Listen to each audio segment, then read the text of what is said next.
안녕하세요. 저는 두 아이를 키우고 있는 50대 초반 여자입니다.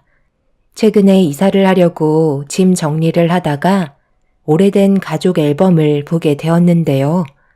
수많은 사진 속에 남편과 함께 했던 기억들이 남아있는 걸 볼 수 있었습니다. 불과 작년까지만 해도 제 기억 속에 남아있던 남편은 세상 따뜻하고 가정을 우선시했던 사람이었는데 치맛바람이 이렇게까지 무서울 줄 몰랐네요. 남편과 저는 결혼을 하고 식당 일을 했었는데요. 부모님께서 운영하고 계셨던 식당에서 남편과 함께 일을 배우면서 인수까지 받았습니다. 부모님 건강 상태가 좋지 않으셔서 내린 결정이었죠. 처음에는 무난하게 장사를 유지할 수 있었지만 아무리 열심히 해도 부모님의 손맛을 제가 따라가기는 역부족이었어요. 알려준 대로 똑같이 했는데 손님들께선 사장님이 바뀌었냐며 음식 맛이 변했다는 말을 자주 하셨죠. 그때마다 설명을 드리면서 똑같이는 아니더라도 최대한 비슷하게 따라하려고 정말 많은 노력을 기울였습니다. 남편은 주방 일보단 홀서빙과 카운터를 보면서 부식차가 오면 힘을 쓰는 일을 해주곤 했었어요.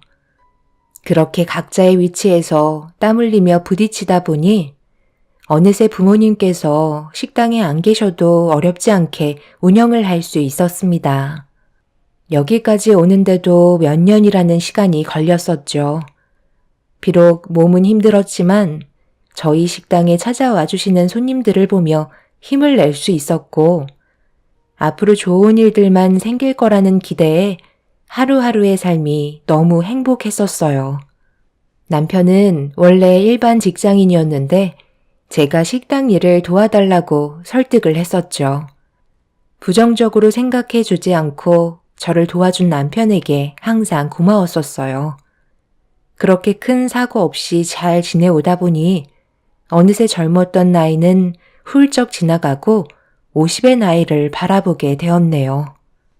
성인이 된 애들도 전부 독립을 했고 저희 부부도 삶의 여유를 가질 수 있었습니다. 노력한 만큼 많은 것들을 이뤘어요.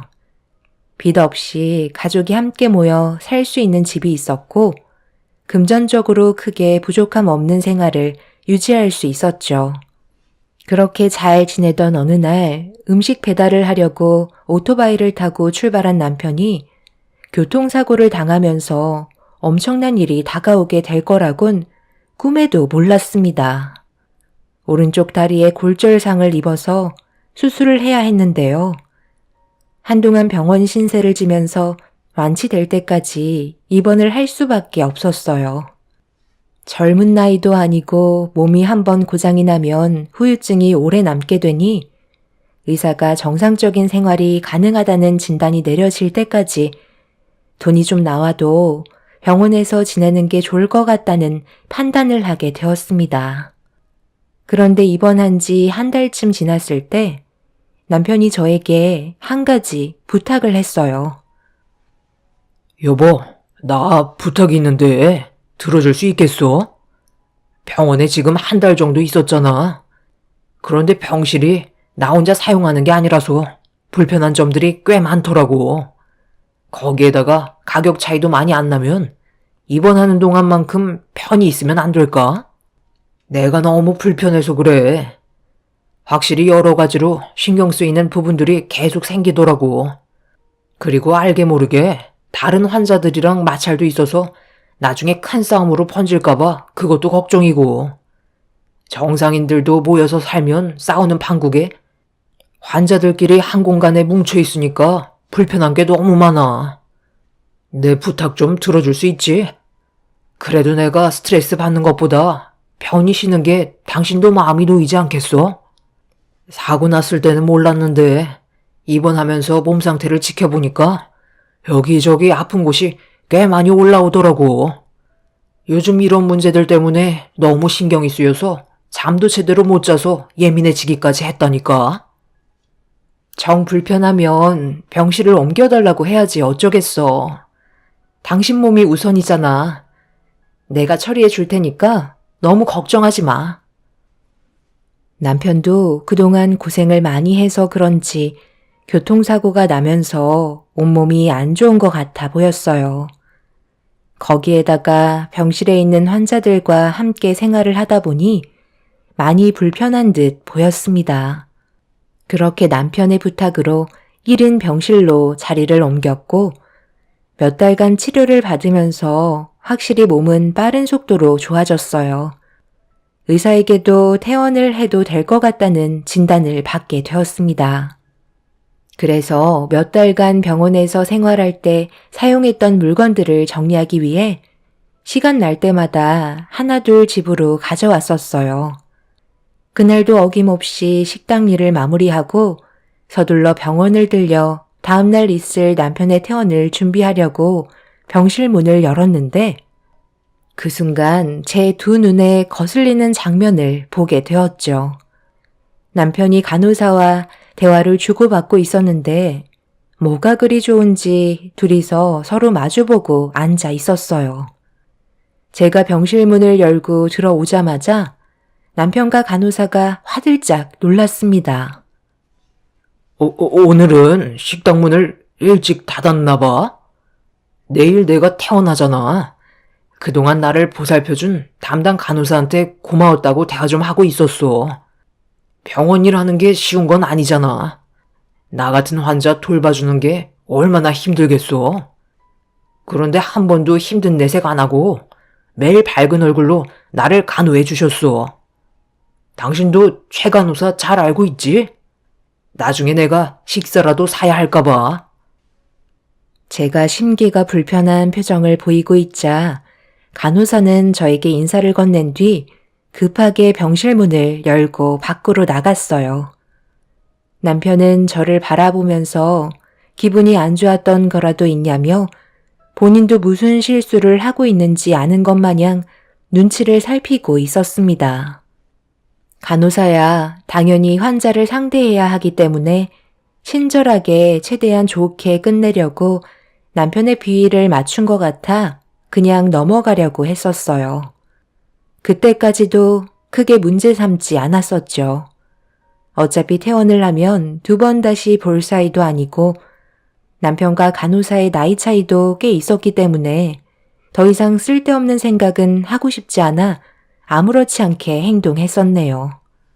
그런데 제가 본 남편과 간호사가 앉아있던 첫 장면이 바람의 시작이 될 거라곤 전혀 상상하지 못했었죠. 남편은 퇴원을 한 이후부터 무리한 움직임은 좋지 않다는 의사의 말에 더 이상 식당 일에 관여하지 않고 집에서 쉬기로 했었어요. 홀과 배달 일은 다른 직원을 구해도 충분했었기 때문에 신경 쓰게 하고 싶지 않았습니다. 그런데 이게 문제였어요. 집에서 쉬면서 잡생각을 많이 하게 된 건지 저 몰래 밖으로 도는 시간이 많아졌고 여기저기서 남편의 행적을 보고 받았네요. 워낙 한자리에서 오래 장사를 했었기 때문에 단골도 많았는데 거의 대부분 손님들께서 남편이 교통사고를 당했다는 걸 거의 알고 계셨죠. 이런 상황에서 손님이 방문을 하실 때마다 남편이 건강해진 모습이 보기 좋다며 딸과 보내는 시간이 많아서 부럽다고 이상한 말을 전해 들었죠. 제 딸들은 독립을 한 상태라 전화해서 물어보니 남편과는 함께 시간을 보낸 적이 없다는 말을 들을 수 있었습니다. 그럼 제가 식당에서 뼈 빠지게 일을 하는 동안 남편은 집에서 쉬고 있으면서 밖으로 나와 저 말고 다른 여자와 자주 반복해서 시간을 보내고 있다는 건데 이렇게 되면 누가 봐도 남편은 바람을 피우고 있는 거였죠. 교통사고를 당했을 때 머리를 크게 다쳐서 그런 건지 언제나 가정에 충실했던 남편이 한 번도 보이지 않았던 행동들을 하고 있으니 기분이 좋지 않았습니다. 동네가 넓은 것도 아니고 한 다리 건너면 다 아는 사람들인데 남들의 입에 오르락 내리락 할 수도 있는 안 좋은 모습은 초장부터 확실하게 짚고 넘어가는 게 좋을 것 같았어요. 식당 일을 마감하고 집으로 돌아와 보니 하루 종일 집에 있었던 남편은 태평하게 소파에 앉아 TV를 보면서 쉬고 있었습니다. 오늘 어디 다녀왔어? 당신 봤다던 사람이 오늘 꽤 있었거든. 나갔다 온다고 하면 나한테 한마디라도 하지 그랬어. 잠깐 동네 마트에 들러서 군것질거리 좀 사서 집에 오는 길이었지. 그게 문제라도 된다는 거야? 사람들이 남의 가정사에 왜 이렇게 참견이야? 여기 동네 사람들이 은근히 오지랖이 넓다니까. 내가 식당에 없어서 많이 힘들지 않아? 당신이 식당에 없어서 힘든 것보다 나 몰래 밖에서 돌아다니는 당신 때문에 손님들이 그 모습을 보고 나한테 얘기해 주는 게 힘들어. 식당 일이 얼마나 바쁜지 알면서 왜 이렇게 신경 쓰이게 하는 거야? 돌아다니면 다리에 안 좋다는 거 몰라? 그리고 옆에 끼고 있던 여자는 누구야? 아까 어떤 손님이 당신 옆에 어떤 여자가 있었다는데 딸인 줄 알고 있더라고. 저번에 입원했을 때 담당 간호사 있잖아. 지나가다가 잠깐 마주쳤지. 그래서 이런저런 대화하고 헤어졌는데 설마 당신 지금 나 의심하는 거야? 간호사랑 내가 나이 차이가 얼마인데 의심할 걸 해야지. 손님들이 보고 말해주는 것만 믿지 말라니까. 앞으로 밖에 나갈 일 있으면 무조건 얘기할 테니까 너무 예민하게 받아들이지 마. 그동안 나를 봐와놓고도 몰라? 남편은 아무것도 아닌 거 가지고 신경 쓴다는 듯 무심한 태도를 보이고 있었습니다. 분명 좋지 않은 느낌이 들고 있었지만 확실한 증거도 없는 상황에서 무조건 남편을 몰아세운다고 해결될 거 하나 없기에 좀 더 지켜보기로 했었어요. 그런데 꼬리가 길면 밟힌다고 식당 일을 마감한 뒤 차를 타고 집으로 들어가던 도중 남편이 간호사와 어두운 골목길로 들어가는 걸 목격하게 되었고 서둘러 차를 돌려 남편이 들어간 골목길로 쫓아간 순간 모텔이 눈앞에 들어왔습니다. 남편은 저를 절대로 배신하지 않을 거라고 믿으면서 남편이 들어온 골목에 하나밖에 없는 모텔 앞에서 숨죽이며 기다리고 있었습니다. 그렇게 집에 가지도 못하고 자리를 지키고 있을 때 몇 시간이 지나고 충격적인 광경이 눈앞에 펼쳐지게 되었죠. 남편이 간호사와 모텔에서 걸어 나왔고 간호사는 남편의 품에 안겨 있었습니다. 너무 큰 배신을 당해서 그런지 온몸이 심하게 떨리는 상태에서 힘겹게 핸드폰을 들어 둘이 모텔에서 나온 장면을 사진으로 증거를 남겨두려 했는데 하필 그날따라 왜 이렇게 몸이 말을 듣지 않는지 손이 너무 떨려서 핸드폰을 놓치게 되었고 호흡 조절까지 되지 않아 숨이 턱까지 차올라 정신줄을 놓을 정도로 제 몸이 이상했어요. 결국 아무것도 얻지 못한 채 남편과 간호사는 제 눈앞에서 사라졌고 한참 동안 숨을 고르면서 제 몸을 진정시켰습니다. 남편이 아니라고 했을 때 믿고 있었는데 아무렇지도 않은 척 속이고 있던 행동들을 어떻게 받아들여야 할지 몰랐어요. 지금까지 힘들게 이끌어온 가정이 한순간에 무너지게 될 거라는 게 눈앞에 펼쳐지니 현실을 받아들이기가 너무 고통스러웠습니다. 둘이 병실에 있을 때부터 뭔가 느낌이 좋지 않았었는데 이런 일이 생기게 될 거라곤 정말 상상도 못했었죠. 저는 너덜거려진 상태로 집에 도착해 현관문을 열고 들어왔는데 남편은 아무렇지도 않은 척 저를 반갑게 맞아주면서 고생했다고 걱정스러운 얼굴로 바라보고 있었습니다. 그 모습을 보는데 온몸에서 소름이 돋더라고요. 당장이라도 남편의 얼굴에 손을 올려붙이고 싶었지만 당장 제가 할 수 있는 게 아무것도 없어서 꾹 눌러 참았습니다. 그리고 두 사람을 가볍게 용서해 주고 싶은 마음은 조금도 없었어요. 그날 잠 한숨 못 자고 앞으로 어떻게 행동해야 할지 많은 생각을 하면서 시간을 보냈고, 평소처럼 행동하면서 남편의 눈에 띄지 않게 모든 걸 준비하기 시작했죠. 사람을 시켜서 증거물을 만드는 건 크게 어려운 문제는 아니었어요.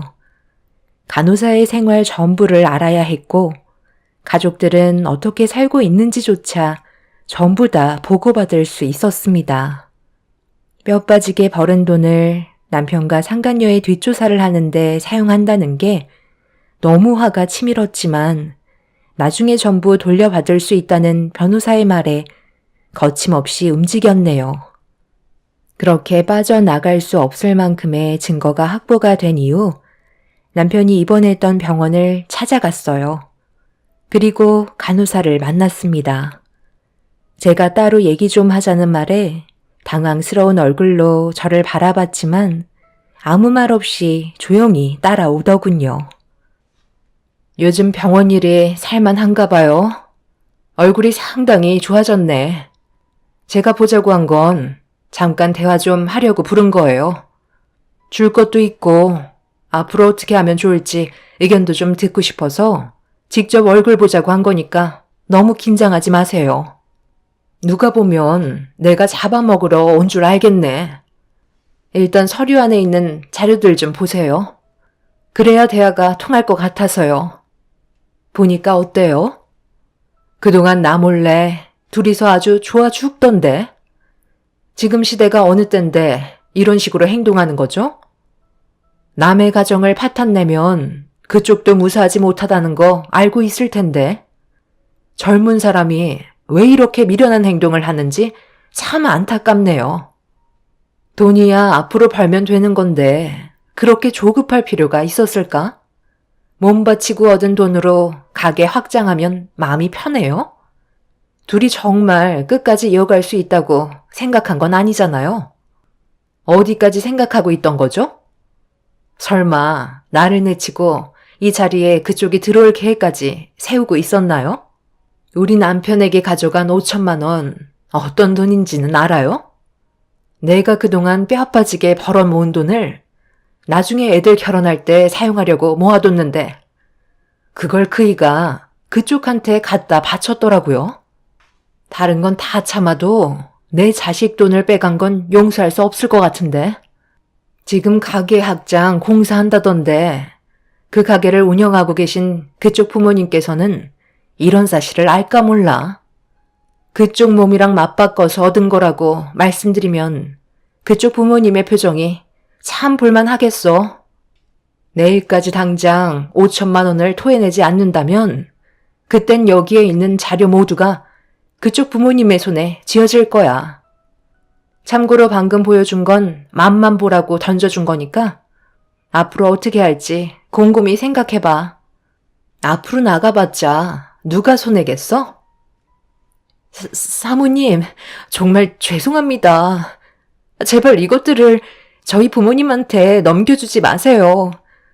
전부 다 제가 잘못한 거잖아요. 부모님은 아무 잘못이 없다고요. 제가 열심히 돈 벌어서 가게 확장시켜준 줄 알고 계세요. 부모님 얼굴에 먹칠하고 싶지 않아요. 그럼 우리 가족을 무너뜨린 너한테 내가 배려를 해줄 거라고 생각했니? 사람이 적당히 할 줄 알아야지. 내가 그동안 몇 번이나 기회를 줬는지 알아? 나는 분명히 얘기했어. 5천만 원 내일까지 가져오지 않는다면 너한테 남은 인생은 더 이상 없을 거야. 고개도 떨구지 마. 역겨우니까. 내 말 알아먹었으면 당장 나가서 돈부터 가지고 와. 상간녀는 저에게 용서를 해달라며 돈을 구하기 위해 급하게 밖으로 나갔어요. 그리고 예상했던 대로 남편에게 전화가 오길래 받았습니다. 상간녀와 통화를 했는지 어디냐고 물어보는 말에 제가 있는 위치를 알려주었고 남편이 거친 숨을 내쉬면서 저를 마주보고 앉았습니다. 할 말이 많아 보이는 얼굴이길래 먼저 얘기하라고 했어요. 당신이 알고 있는 거 전부 다 실수였어. 내가 당신이랑 결혼 생활 한 지가 벌써 20년이 넘어가는데 그동안 어떻게 살아왔는지 모르는 거 아니잖아. 모든 게 실수였다고.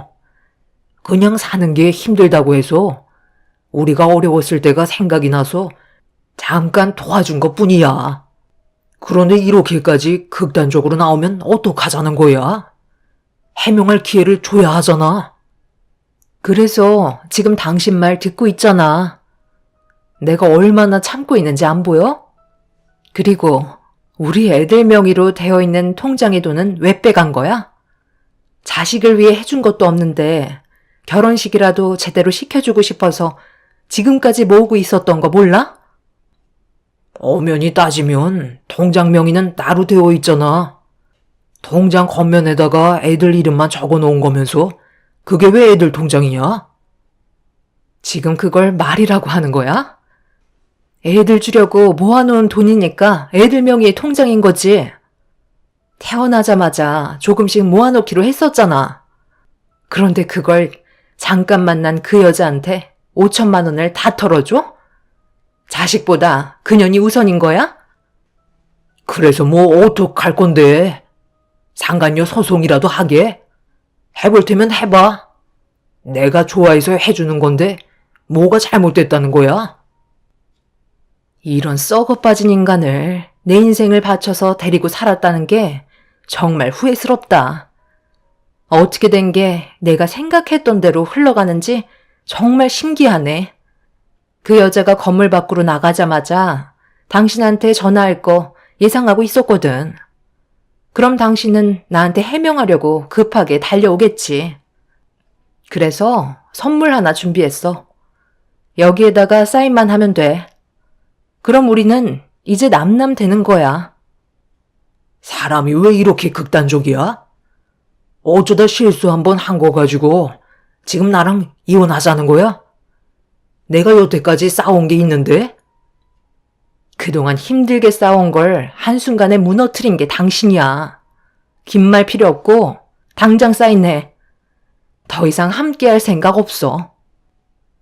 남편은 절대 그렇게 할 수 없다고 얘기하고 있는데 제 핸드폰으로 전화가 오길래 곧바로 받아 위치를 알려주었고 뒤이어 시부모님께서 저와 남편이 있는 곳으로 걸어오셨어요. 남편은 뭐 하는 짓이냐고 경악을 했지만 모든 건 남편이 자초한 일이기 때문에 감수해야 될 일이었죠. 시부모님께서는 어떤 상황인지 전혀 모르는 상태에서 자리에 앉으셨네요. 오늘 회식하기로 했다면서. 그래서 약속 시간 맞춰서 근처에 있었지. 그런데 너희 안색이 왜 이렇게 안 좋니? 일이 힘들어서 그렇죠. 별거 아니니까 그럼 자리에서 일어날까요? 여기 근처에 괜찮은 음식점 정말 많거든요. 드시고 싶으신 거 있으시면 말만 하세요. 제가 오늘 특별히 가족을 위해서 비싼 곳으로 안내할 테니 자리에서 일어날까요? 아직 내가 준비한 건 시작도 안 했는데 왜 벌써 자리에서 일어나려 하는 거야? 어머님, 이가 방금 오늘이 특별한 날이라고 했잖아요. 그래서 제가 드릴 선물이 있는데 너무 놀라셔서 기절하실지도 몰라요. 마음에 드실지 모르겠어요. 뭔데 그래? 너희 요즘 식당 일이 잘 되고 있는 거야? 무슨 서류니? 혹시 땅 문서나 집 문서 같은 거니? 기대해도 되지?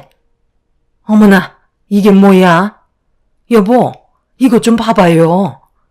내 아들이 다른 여자랑 함께 있는데 이 여자는 누구니? 언제부터 이런 사이였던 거야? 아니, 어떻게 이런 쓰레기 같은 짓을 네가 할 수가 있는 거야? 지금 본초를 놔두고 다른 여자랑 바람을 피우고 있었던 거야? 그래서 우리가 왔을 때 둘이 표정이 좋지 않았구먼. 젊은 나이도 아니고 먹을 만큼 먹은 놈이 이런 일을 저질러? 제가 지금까지 저 사람을 믿고 살아왔었는데 너무 큰 실망을 해서 더 이상 함께할 수 없을 것 같아요. 저는 몇 번이나 물어봤었는데 남편은 아니라고 거짓말까지 하더라고요. 더 이상 부부끼리 신뢰가 없는데 뭘 믿고 살아가겠어요? 저희 이혼하겠습니다. 시모는 제가 이혼하겠다는 말에 큰 충격을 받으셨는지 그 자리에서 쓰러지셨어요. 시부는 테이블에 올려져 있는 온몸에 소름 돋는 증거물들을 보면서 남편을 분노하듯 쳐다보고 계셨네요. 시모는 당장이라도 기절하실 것처럼 힘든 몸으로 이혼만큼은 다시 한번 생각해보면 안 되겠냐고 사정을 하셨지만 이미 배는 떠난 상태였어요. 더 할 말이 없는 저는 자리에서 일어났고 그제서야 남편은 제 발목을 잡으면서 손이 발이 되도록 싹싹 빌었습니다. 하지만 제가 남편과 함께 살아갈 수 없기 때문에 남편의 팔을 뿌리치며 밖으로 나왔네요. 그날 이후 남편과 저는 결국 이혼을 선택하게 되었고 이 사실을 알게 된 자식들도 남편에 대해 많은 실망을 했는지 더 이상 연락하지 않고 살겠다며 등을 돌렸고 시부모님께서도 원래부터 자식은 없었던 것처럼 사시겠다며 남편을 받아주지 않으셨네요. 결국 남편이 갈 곳이 없어지자 상간녀가 있는 곳으로 걸음을 옮기더군요. 그리고 제 두 눈앞에 펼쳐진 광경은 더 화가 치밀어 오르게 만들었습니다. 상간녀는 5천만 원을 가져오지 않고 고집을 부리고 있었는데 남편이 자식들의 돈으로 상간녀 부모의 가게에 찾아가 확장 공사를 도와주고 있었습니다. 제가 나타나자 상간녀와 남편은 굳은 얼굴로 바라보고 있었죠. 아이고, 벌써 오셨어요. 아직 확장 공사가 안 끝나서 며칠 시간이 더 필요할 것 같아요. 효정아, 인사해라. 앞으로 우리 식당에서 전체적인 음식을 담당해 주실 중요한 분이시다. 너희 아빠랑 아무리 생각을 해봐도 장사가 잘 안 되는 게 홀이 작아서가 아니라 음식 맛에 문제가 있는 것 같아서 요리 잘하시는 분을 모집하고 있었거든. 그런데 사장님께서 근처에 식당을 하고 있는데 도와준다고 하시길래 잠깐 식당에 다녀온 적이 있었는데 손님이 줄까지 서서 있는 걸 보고 무조건 도움을 받기로 했다. 우리 식당에 중요한 보직을 맡고 계신 분이시니까 앞으로 잘 좀 챙겨드려라. 지금까지 정말 힘들게 살아왔었는데 이제야 우리 집안도 꽃이 필 것 같네. 이왕 오신 김에 저녁이라도 함께 하고 가시죠. 귀하신 분을 그냥 보내드릴 수 없죠. 그리고 일적으로도 많은 대화를 나누고 싶은데 시간 괜찮으시죠? 저야 당연히 시간이 되죠.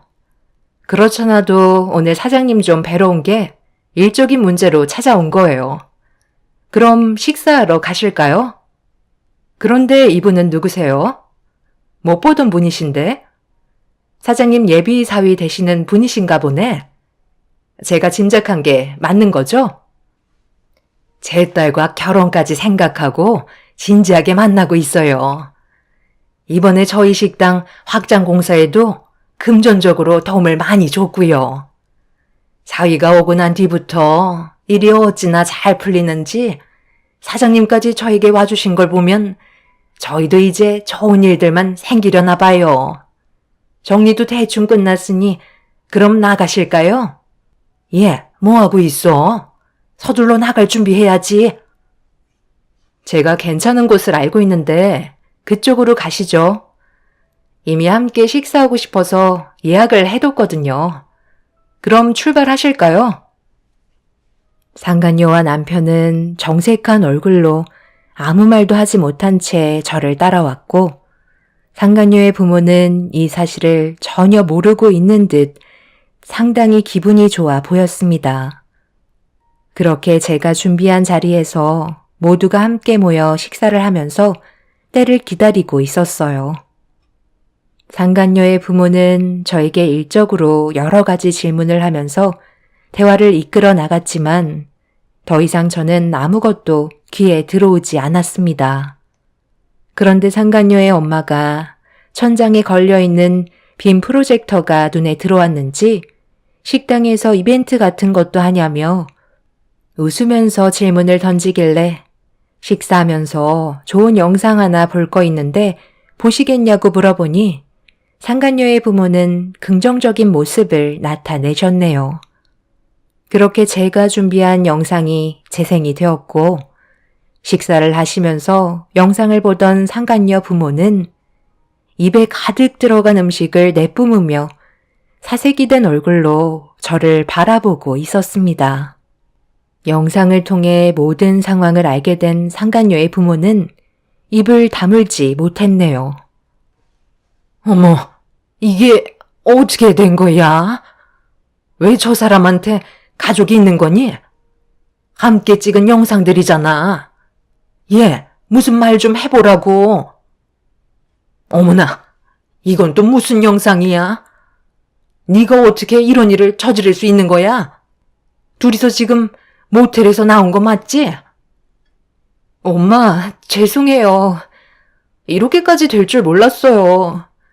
가게 확장하는데 도움을 주겠다고 하길래 몇 번 만났던 것 뿐이에요. 저한테 돈을 아끼지 않길래 확장비만 받고 그만하려고 했었다고요. 제가 나이 먹은 사람이랑 결혼을 하겠어요? 보시는 대로 난 이미 저희 남편이랑 바람을 피웠네요. 그리고 지금 가게 확장 공사 비용은 저희 애들한테 주려고 지금까지 모아두었던 적금이었는데 정신 나간 남편이 따님한테 준 거였고요. 제가 왜 접근했는지 상황 정리가 되시죠? 저희 애들 결혼식 비용 하려고 모아두고 있는 돈이었으니 돌려주셨으면 좋겠어요. 그리고 이제 더 이상 이 사람은 필요 없으니까 데리고 가셔서 지지고 볶으시던 손해 난 부분은 소송을 거시던 하면 되실 것 같네요. 그리고 따님은 보시다시피 이 사람과 바람을 피워서 가정을 파탄냈으니 그에 따른 소송이 있을 겁니다. 위자료도 만만치 않게 나올 것 같네요. 정말 죄송합니다. 한 번만 봐주세요. 5천만 원은 제가 무슨 수를 써서라도 갚을 테니까 소송은 제발 하지 말아주세요. 상간녀의 부모는 자기 딸에게 많은 실망을 했는지 머리채를 잡고 난리를 치셨고 남편의 얼굴에 손이 수차례 왔다 갔다 했네요. 결국 상간녀의 집안은 풍비박산 나게 되었고 상간녀의 부모는 가게는 망하게 생겼다며 오열을 하셨습니다. 그 부모들은 식당 일은 별개가 아니냐며 주요 보직에 있는 저를 놓치고 싶지 않다고 도와달라 했지만 이런 상황에서 그 사람들에게 손을 내밀어 주는 것도 웃긴 일이었죠. 상간녀는 자리에 앉아 있는 저에게 두 무릎을 꿇었고 남편도 한 번만 용서해달라며 저에게 무릎을 꿇었습니다. 하지만 제가 받은 상처가 너무 컸기 때문에 더 이상 엮이고 싶지 않았어요. 결국 상간녀의 식당은 확장 공사도 마무리되지 못한 채 저에게 5천만 원을 입금했지만 여기서부터 또 다른 문제가 시작됐습니다. 공사 진행에 차질이 생기면서 원활한 자금을 받지 못한 작업자분들께서 밀린 임금을 받을 때까지 작업을 하지 않으셨고 나중에는 유치권 행사까지 하게 되면서 문제가 커지게 되었네요. 결국 확장 공사는 마무리되지 못하고 밀려있던 대출금과 상가 월세까지 밀리게 되면서 어쩔 수 없이 가게를 내놓고 말았습니다. 아무것도 하지 못한 채 상간녀 부모들은 무너지고 있는 걸 두 눈으로 봐야만 했어요. 거기에다가 상간녀는 병원에서 환자였던 남편과 부적절한 관계였다는 게 소문이 퍼지자 동료 간호사들의 차별과 멸시를 감당하지 못하고 퇴사를 할 수밖에 없었죠. 상간녀와 남편은 법적인 소송으로 저에게 위자료를 보상해야만 했습니다. 살다 보니 이런 일이 저에게 닥쳤다는 게 황당할 뿐이지만 남편은 언제라도 바람 피울 사람이었던 것 같아요. 앞으로 두 사람 다 남은 인생이 계속해서 도미노처럼 무너지길 바랄 뿐입니다. 제 사연을 들어주신 분들, 가족을 절대 배신하지 마세요. 그건 모두에게 상처만 남을 뿐입니다. 추운 날씨 건강 유의하시길 바랄게요. 감사합니다. 안녕하세요. 저는 나이 50대 후반의 여자입니다. 저도 이제 60을 바라볼 나이가 며칠 남지 않았네요. 그동안 후회 없는 삶을 살아가기 위해 정말 많은 노력을 했었는데 한순간에 모든 게 무너지니 앞으로 저에게 남은 인생을 어떻게 만들어 가야 할지 몰라 여러분들께 도움을 받아보고자 글을 작성하게 되었습니다. 남편과 결혼한 세월이 20년이나 흘렀고 저에게는 마음으로 낳은 자식이 하나 있습니다. 남편은 재혼이지만 저는 초혼이었죠. 그리고 그때 당시 10살 된 아이의 엄마로 살아가기 위해 많은 노력을 해왔었어요.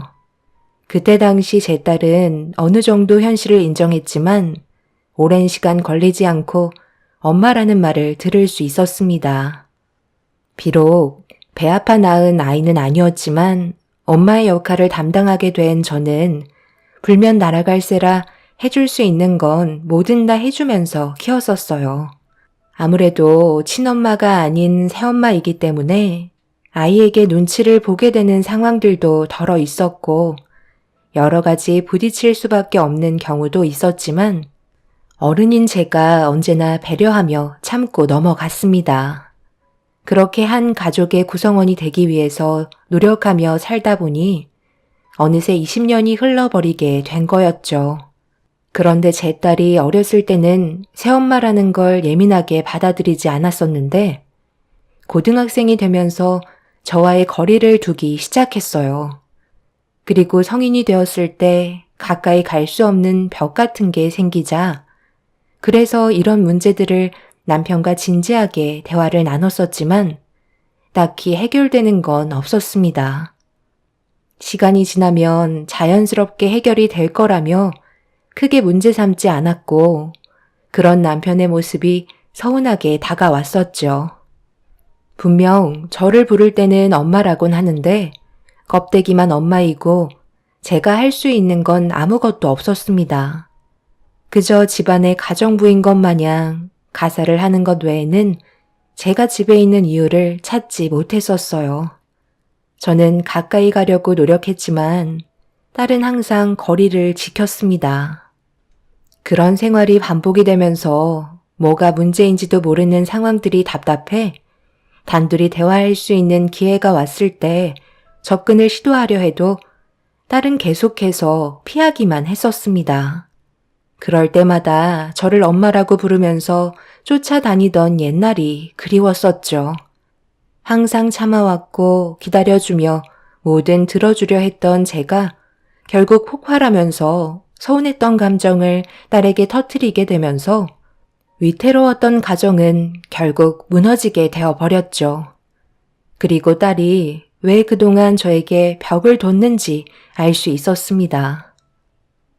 지금 내 나이가 몇인데 아직까지 어렸을 때처럼 따르길 바라는 거예요? 그때는 제가 기댈 곳이 없으니까 어쩔 수 없이 엄마라고 하면서 따라다닌 거죠. 이제는 나 혼자 잘 살아갈 수 있는데 굳이 기댈 필요 없잖아요? 그래도 제가 아줌마라고 하는 것도 아니고 엄마라고 얘기해 주는데 그 정도면 고맙게 생각해 줘야 하는 거 아닌가요? 그러니까 너는 나를 예전부터 엄마로 받아들이지 않았다는 거네. 나만 착각하고 있었던 거지? 그동안 내가 얼마나 많은 시간을 희생했는지 모르는 것도 아니면서 꼭 그렇게 얘기해야 되는 거니? 나는 너를 정말 내 친딸로 생각하면서 최선을 다해 키웠는데 너는 나에 대해 진심이었던 적이 단 한 번도 없었던 거야? 솔직하게 얘기해봐. 너 무슨 문제라도 있는 거니? 아무 문제 없어요. 그저 저는 받아들이고 싶지 않을 뿐이에요. 그러니 더 이상 저에게 조금도 기대하지 마세요. 딸은 저를 단 한 번도 엄마라고 생각한 적이 없었다며 방으로 들어가 버렸어요. 저는 제 딸에게 진심을 봤었는데 모든 것들이 전부 거짓이라는 한마디에 그동안 딸과 행복했었던 모든 것들이 전부 무너지고 말았습니다. 딸은 집에 있는 게 싫었는지 옷을 갈아입고 밖으로 나가버렸고 홀로 남겨진 집에서 남편과 결혼을 하고 딸과 함께 하면서 행복했었던 순간들을 담은 사진첩을 바라보며 하염없이 눈물을 쏟아내고 말았습니다. 문제는 앞으로 함께 살아가야 할 날들이 많은데 계속해서 이런 관계를 유지하는 건 모두에게 불행이라 남편과 이 문제에 대해 확실하게 대화를 해야 할 것 같았어요. 그게 그렇게 중요한가?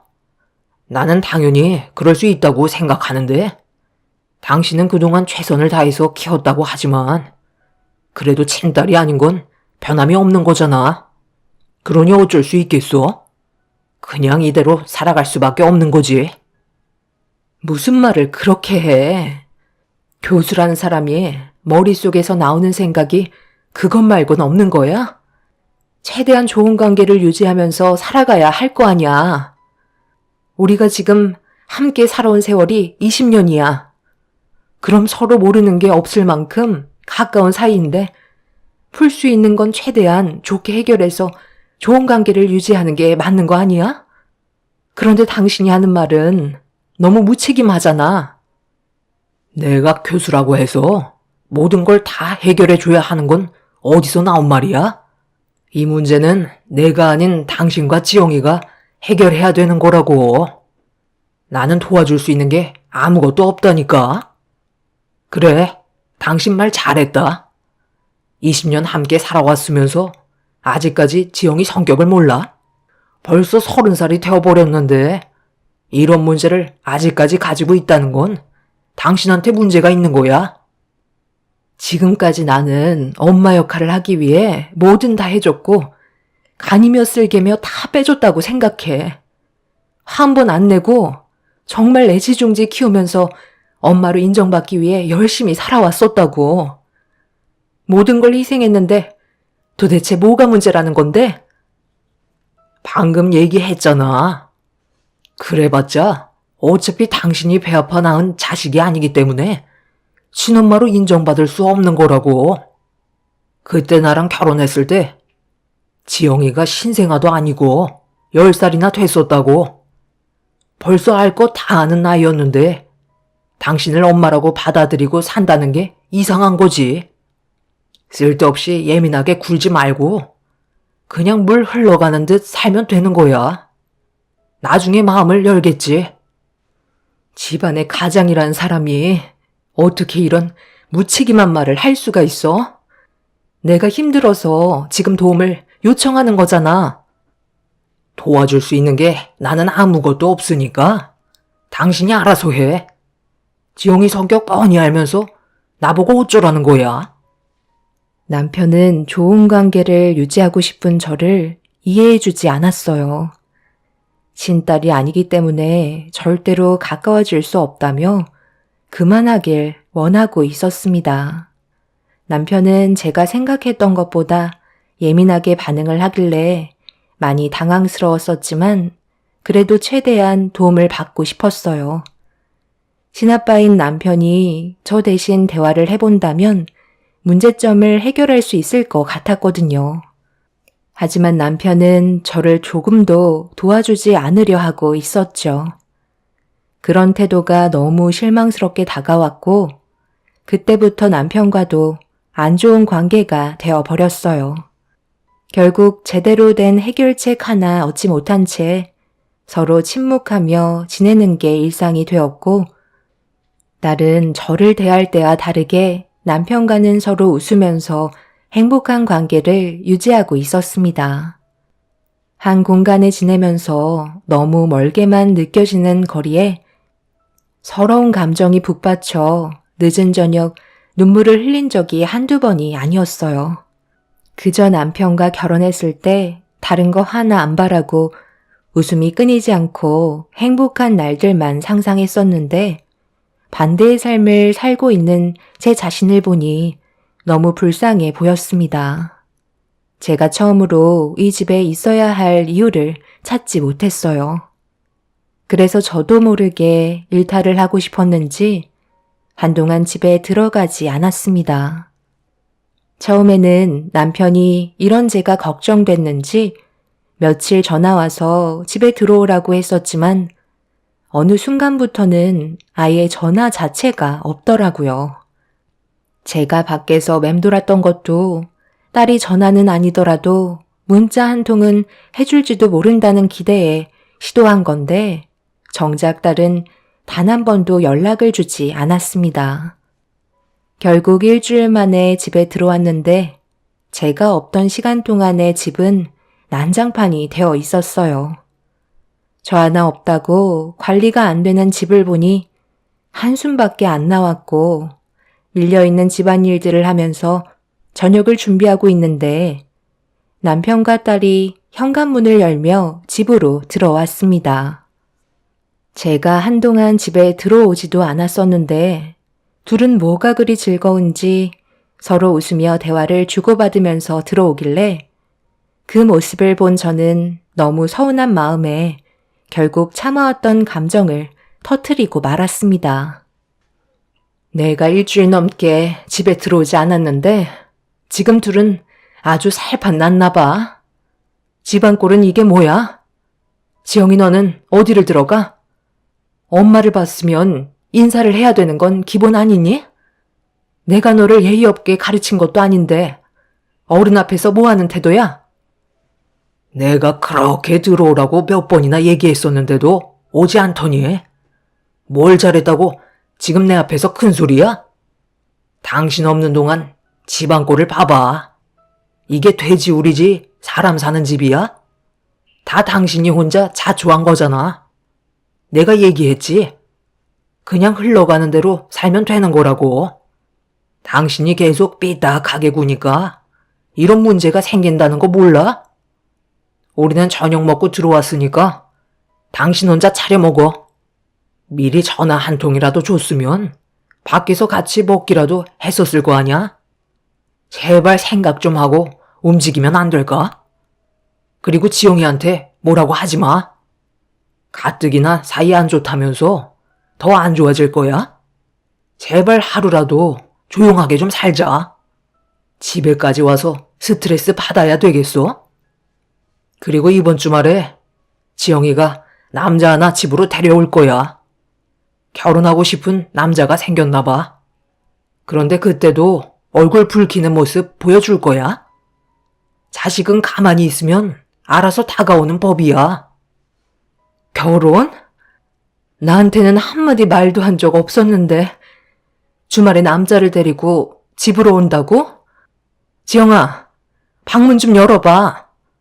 엄마랑 얘기 좀 하자니까. 방으로 들어가 버린 딸과 대화를 하려고 시도했지만 문을 열어주지 않았어요. 방 안에서 저에게 주말에 결혼할 남자를 데려오겠다며 알아서 음식 준비해달라고 얘기한 뒤 잘 거라며 더 이상 저와의 대화를 이어나가지 않으려 했죠. 도대체 저는 이 집안의 어떤 존재인지 알 수가 없었어요. 분명 엄마의 역할을 하고 있긴 한데 남편과 딸이 저를 대하는 건 그냥 가정부로밖에 안 보였네요. 저와는 한마디 상의도 없이 무작정 통보만 하는 딸의 태도는 분명 잘못된 거였기 때문에 문제를 확실하게 짚고 넘어가는 게 좋을 것 같아 방문 열쇠를 찾아서 문을 열었습니다. 그러자 딸은 저에게 온갖 인상을 쓰며 짜증 섞인 말투로 뭐 하는 거냐고 소리를 질렀어요. 저도 더 이상 참고만 살 수는 없을 것 같아 참아왔던 분노를 터뜨렸습니다. 너는 나를 지금 뭘로 생각하고 있는 거니? 그저 집안에 가정부로 보고 있는 거야? 이런 식으로 나와서 좋을 게 뭐가 있는데? 내가 싫다는데 뭐 문제 있어요? 제 친엄마도 아닌데 굳이 이럴 필요 없다니까요. 한 공간에서 살고 있는 것 자체가 저는 너무 끔찍해요. 저를 낳아주신 것도 아니면서 엄마 역할 하려는 모습이 너무 소름이 돋는다고요. 제가 그래도 엄마라고 말해주는 건 이혼 가치가 있으니까 선을 지키고 있는 거예요. 그러니 여기에서 더 넘어올 생각 하지 마세요. 어차피 엄마랑 나는 가까워질 수 있는 사이가 아니라니까요. 충분히 알고 계셨을 텐데 언제까지 제가 다가가길 바라는 거예요? 이번 주 주말에 결혼하고 싶은 사람 데려올 거니까 엄마는 그냥 음식만 준비해주고 자리 채워주면 되는 거예요. 쓸데없이 말 붙이려 하지 말고 조용히 앉아 계세요. 엄마는 말 그대로 엄마 역할만 해주면 되는 거라고요. 아시겠어요? 더 할 말 없으시죠? 그럼 이제 그만 나가주세요. 딸의 말에 너무 큰 충격을 받기도 했지만 더 이상 저를 엄마라고 생각해주지 않는 것 같아 결국 그 자리에 주저앉아 오열을 하고 말았습니다. 딸은 가슴 아파하는 제가 꼴보기 싫은지 침대에 누워 이불을 덮더니 당장 나가라고 소리를 질렀어요.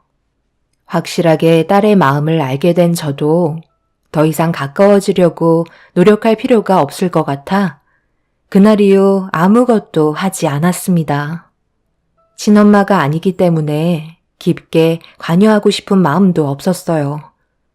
그래도 결혼하겠다는 남자를 데려온다고 했을 때 일단 손님이 오는 거니 제가 해야 될 일은 해주기로 했었죠.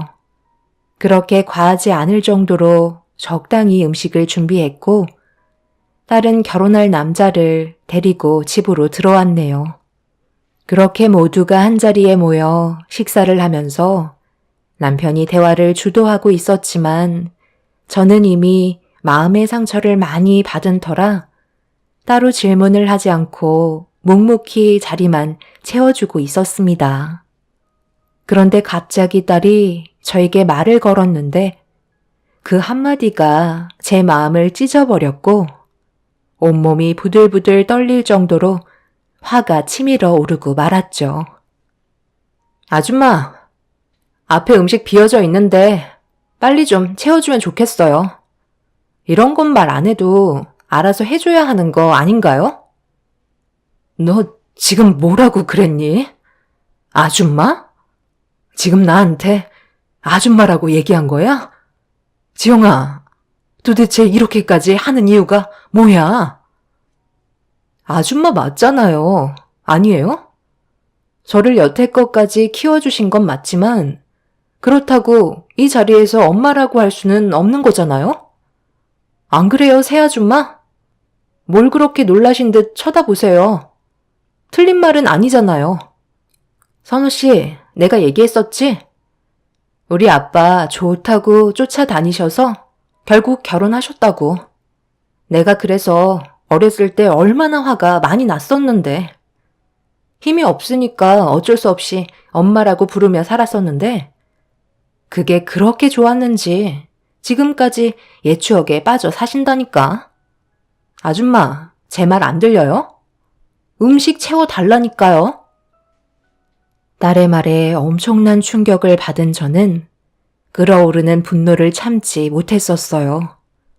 딸이 결혼하겠다고 데려온 남자 앞에서 최대한 좋은 모습 보여주려 했지만 이미 딸과 저는 더 이상 남보다 못한 사이가 되어버렸습니다.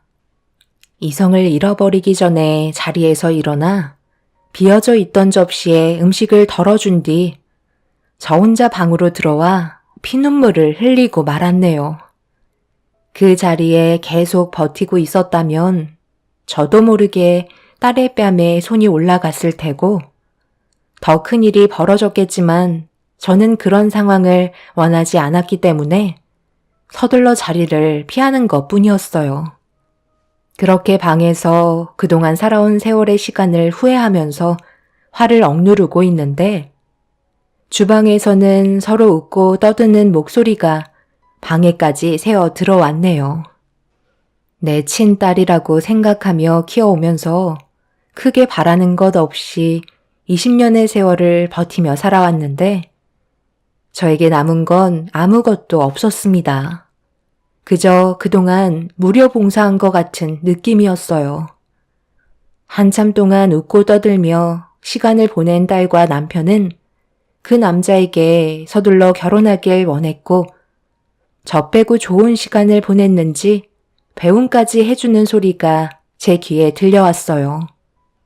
그렇게 예비 사위가 집 밖을 나가자마자 남편이 방으로 들어왔습니다. 지영이가 나한테 하는 말 들었으면서 어떻게 아무 말도 하지 않는 거야? 내가 얼마나 큰 상처를 받았는지 알 거 아냐? 그래서 내가 뭘 어떻게 해주길 바랐는데 그 자리에서 내 딸의 얼굴에 손이라도 올려 붙여야 됐다는 거야? 내 딸이 아무리 상처되는 말을 했어도 그냥 좋게 웃어 넘기면 되는 거지. 내가 당신이었으면 그게 신경 쓰지 않고 오히려 더 잘해주는 모습 보여줬을걸? 어찌됐든 새 아줌마 말이 틀린 건 아니잖아. 내 딸한테는 그게 맞는 거라고.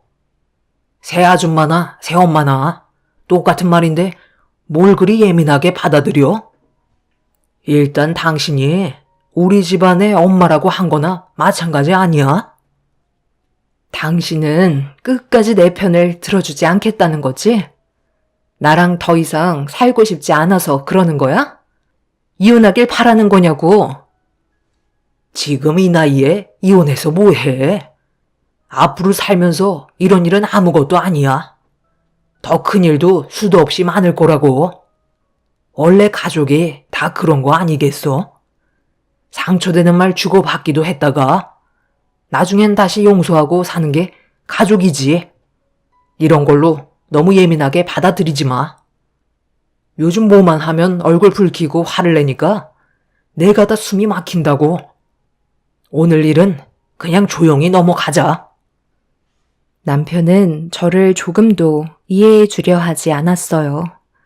분명 딸이 잘못했는데 오히려 저를 더 안 좋은 시선으로 바라보고 있는 남편의 행동이 저를 더 화가 나게 만들어 더 이상 이 집에 살아갈 필요가 없을 것 같다고 느꼈습니다. 그래서 짐을 챙겼고 남편에게 이혼하는 게 좋을 것 같다고 얘기했어요. 관계가 조금도 좋아지지 않는 상태에서 오히려 더 악화만 되어가는데 저 혼자 미련하게 붙잡고 있는 것도 아닌 것 같아 그만하길 원하고 있는데 남편은 제가 이혼하자는 말에 갑자기 태도를 바꾸더니 자기가 딸에게 좋게 얘기해 보겠다며 갈라서는 건 또 싫다고 매달리길래 그 모습이 더 보고 싶지가 않아서 제 팔을 붙잡고 있는 남편을 뿌리치고 밖으로 나갔습니다. 저도 그동안 살면서 모든 걸 다 쏟아 부었기 때문에 당연히 잃을 것도 많았지만 그렇다고 마음의 병을 계속 안고 살아가는 건 저를 위하는 길이 아니었기 때문에 별거 하는 동안 정말 많은 생각을 한 뒤에 남편에게 결국 이혼 서류를 건네며 더 이상 인연을 만들지 않기로 결정하게 되었습니다. 남편은 제가 너무 극단적으로 나온다며 이혼 서류를 받지 않으려 하길래 집안에서 실랑이가 벌어지게 되었고 안 좋은 대화를 주고받고 있는데 소파 쿠션 밑에 무언가 반짝이는 종이 하나가 보이길래 제가 보면 안 될 걸 숨겨놓은 것 같은 느낌이 들어서 남편을 밀친 뒤 쿠션 밑에 있는 종이를 꺼내든 순간 남편의 얼굴에 손을 올려붙이고 말았습니다.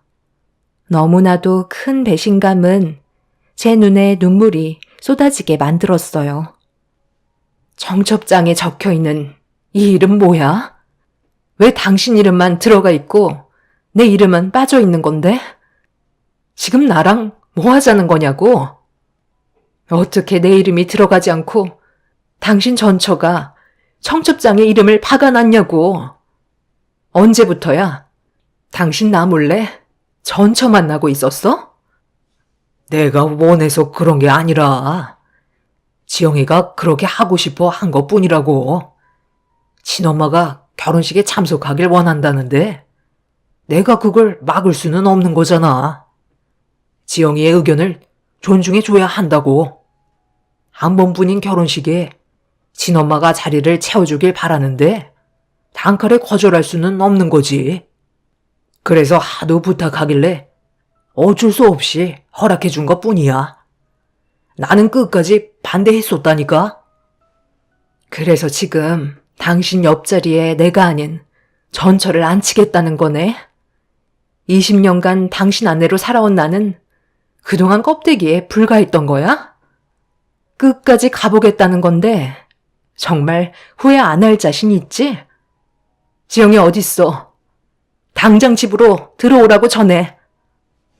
그렇잖아도 아빠가 전화해서 들어왔어요. 저한테 무슨 할 말 있는 거예요? 손에 들고 있는 청첩장에 뭐 문제라도 있어요? 지금 그걸 말이라고 해? 내가 너희 친엄마보다 너를 키워준 시간이 훨씬 더 오래됐다는 거 너도 잘 알고 있으면서 도대체 나한테 왜 이러는 건데? 키워준 엄마보다 결국 낳아준 엄마라는 거니? 그래서 청첩장에 내 이름이 아니라 친엄마의 이름을 넣은 거고? 너는 정말 나를 단 한 번도 엄마라고 생각해 준 적이 없는 거구나? 너 마음 이걸로 충분히 알았으니까 우리 두 번 다시 엮이지 말자. 나도 더 이상 너를 찾지 않고 살 테니까 무슨 일이 있더라도 내 앞에 절대 나타나지 않았으면 좋겠다. 그래도 한 번뿐인 결혼식은 와 주셔야죠. 20년간 엄마 딸로 살아왔었는데 멀리에서 지켜볼 수는 있잖아요. 그리고 축의금은 잊지 마시고요. 식사도 하고 가세요. 꽤 비싼 음식들이라 버려지면 아깝잖아요. 엄마도 인원수에 포함은 시켰어요. 더는 남편과 딸의 얼굴을 보는 게 너무 힘이 들어 서둘러 집 밖으로 뛰쳐나왔어요. 그리고 청첩장에 박혀있던 전처의 이름은 저를 더욱더 분노하게 만들었습니다. 도저히 용서를 해줄 수 있는 상황이 아니었어요. 아무리 그래도 서로 간에 지켜야 할 도리가 있는 건데 딸과 남편은 상식 밖의 행동을 보여주었죠. 그날이요, 남편과 저는 이혼을 준비하게 되었어요. 저도 참아왔던 만큼 남편과 딸에게 똑같이 갚아주는 게 맞을 것 같아 결혼식 날 참석하게 되었고 멀리서 지켜보고 있는데 정말 전처가 남편 옆에서 결혼식을 축하해 주려고 찾아온 손님들을 맞이하고 있었습니다. 그 자리는 원래 제가 있어야 할 자리였지만 차라리 잘 됐다 싶었어요. 그래서 그 모습을 계속 주시하며 보고 있다가 예식 5분 전에 퀵 배달이 도착했고 신부 대기실로 들어가 전달을 해 주었어요. 그리고 잠시 뒤 딸의 비명소리가 예식장에 울려 퍼지면서 딸은 신부 대기실 문을 박차면서 밖으로 나왔어요. 그리고 주위를 두리번거리며 저를 찾고 있길래 모두가 모인 자리에서 딸 앞으로 다가갔습니다. 서류 봉투를 손에 들고 부들부들 떨고 있길래 무슨 할 말이 있냐고 물어보는 말에 딸은 갑자기 꼬리를 내리면서 자신의 잘못을 인정하고 있었네요. 하지만 이미 돌이킬 수 없을 만큼 너무 멀리 와버렸기 때문에 저도 딸과 남편을 용서해 줄 수 없었어요.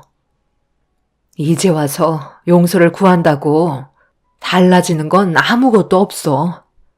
내가 얘기했지? 후회할 일 만들지 말라고.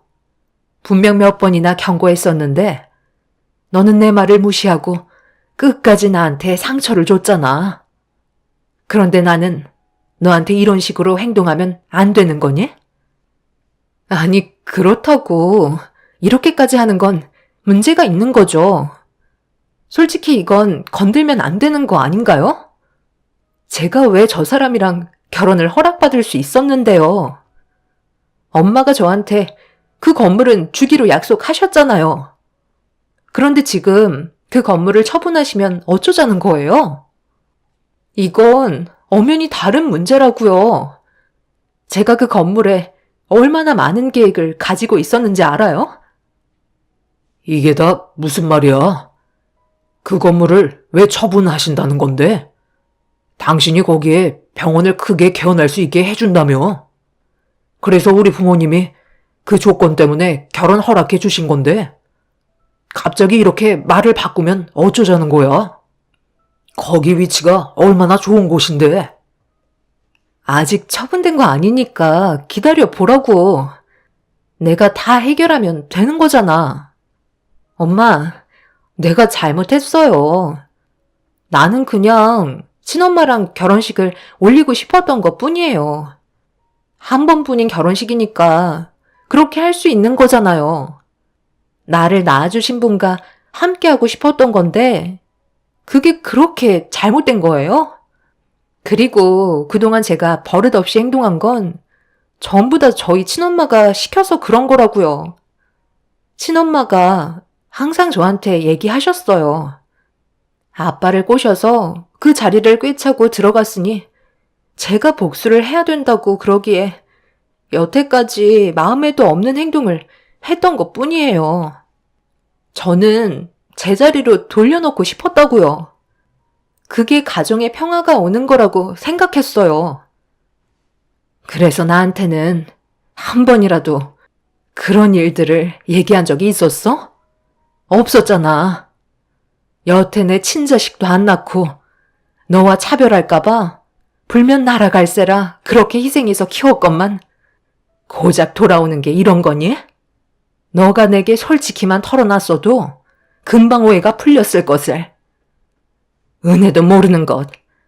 그런데 이제 와서 그런 말을 한다고 달라질 수 있다고 생각하니? 미안하지만 변명은 이미 늦었고, 그리고 내가 가진 모든 건 전부 다 회수해 가도록 하마. 내가 뭐가 부족해서 능력도 없는 교수직 너희 아빠 꼬시려 했겠니? 너희 아빠가 나를 밤낮 가리지 않고 쫓아다녀서 받아준 거다. 그런데 시간이 흐르면서 나에 대한 소중함을 모르는 너나 너희 아빠 행동을 더 이상 지켜볼 수가 없어서 전부 다 회수해 간다는 건데 그게 뭐 잘못됐다는 거니? 네가 그토록 원하는 친엄마랑 너희 아빠랑 오순도순 지지고 볶고 행복하게 잘 살아가렴. 딸은 저에게 애원하며 주기로 했던 건물은 줘야 한다고 애원하고 있었어요. 하지만 저는 더 이상 딸의 말을 들어주지 않았습니다. 그렇게 되자 신랑 측에선 결혼에 대해 다시 생각해 봐야겠다며 파투를 냈고, 이런 문제가 전부 다 친모가 뒤에서 이간질시켜 문제가 커진 거라고 딸이 화를 내자 남편이 제 손을 잡으며 중요한 상가와 건물이 제 명의로 되어 있었다는 걸 그동안 깜빡 잊고 살았다면서 용서를 구하며 제가 결혼식에 자리를 빛내달라고 옆에 있던 친모를 남편은 강하게 밀쳤습니다. 그렇게 되자 친모는 남편의 행동에 화가 났는지 머리채를 잡으면서 난리를 치기 시작했어요. 한순간에 결혼식장은 아수라장이 되어버렸죠. 남편이 전처와 이혼을 하게 된 건 전처의 바람 때문이었는데 그 자리에 전처와 살림을 차린 남자도 결혼식에 참석을 했었는지 남편과 전처가 서로 뒤엉켜 있자 전처의 남자가 남편의 얼굴에 주먹을 날리면서 결혼식은 돌이킬 수 없게 되었네요. 제가 원하는 그림은 아니었지만 제가 20년 동안 힘들게 이끌어왔던 가정이 한순간에 무너지게 되는 순간이었습니다. 그날 이후 마음으로 낳았던 제 딸은 의사가 된 남자와 함께 살고 싶다며 건물을 달라고 시도 때도 없이 찾아와 애원하고 있습니다. 정말 한심하죠. 친모의 말만 듣고 움직인 것도 한심하지만 저와 마음을 터놓고 제대로 된 대화를 주고받았다면 이런 일도 없었겠죠. 본인들이 선택한 삶 어쩌겠어요. 후회하면서 앞으로 살아가길 바랄 뿐입니다. 그동안 가정을 위해 모든 걸 희생하면서 살았다면 이제는 제 삶을 위해 남은 인생 살아가야겠습니다. 세상 떠나신 부모님께서 뒤늦게 남겨주신 재산으로 저를 좀 더 가꿔야겠네요. 제 사연 들어주신 분들도 가족을 위해 열심히 살고 계실 텐데 항상 행복이 가득하시길 바라겠습니다. 감사합니다. 안녕하세요. 저는 40대 초반 여자입니다. 얼마 전에 가족들과 외식을 하려고 음식점 건물로 들어가려던 도중 길 건너편에서 지나가는 동서를 본 적이 있었는데요. 본인이 선택한 삶에 대해 후회하고 있는 얼굴로 걸어가고 있는 모습을 보니 참 안타까웠습니다. 한순간에 남이 되어버린 동서는 서방님과 결혼을 하고 눈에 거슬리는 행동을 정말 많이 했었는데요.